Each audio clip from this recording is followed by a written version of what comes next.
Ladies and gentlemen, you have found the hint section. Congratulations. In here, what I'm going to attempt to do is give you just enough clues to prime the pump, so to speak, and get you started on developing your own solution to the problem that you face in order to create this filter. If, after trying to work through these clues, you are unable to still figure out how to do it, well, then you can continue to watch the whole video and I will actually walk you through the code necessary to complete the task. But I don't recommend that because part of learning to be at tip-top form is to struggle with some of these problems and put yourself in the role of a student. So with that lengthy introduction out of the way, our first clue is for how to import an image into processing. Now really there's going to be three components that we need to do. The first is that we need to declare a variable up the top of type pimage. So you're going to need to create some type of a variable up here. In order to load the image in to that variable, you're going to use the command load image. And in order to display it, you're going to be using the command image. Remember, the processing API is your friend. You should consult it liberally throughout the day.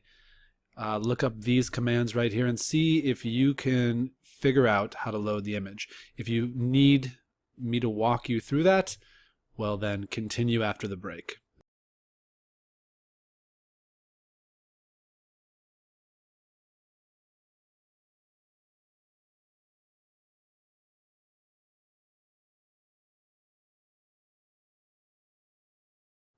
All right, you hung around after the break. That means that you must want the answer. So let's go through it.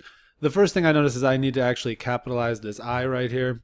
You'll notice that it changes as a reserved keyword now. It's a type P image and it's orange. I'm just going to give it a variable name, image. I need to put in my setup function right here. And in my setup function, I am going to load an image. And what I do is I put the name of the image in quotation marks. So I'm just going to say image1, and it's going to be a PNG file. That will load it. We need to set it equal to that image. So in front, I'm going to say image equals load image. And that'll save that into this variable. Last but not least, I'm going to display it down here by saying image, and I actually need to do this inside of a draw loop.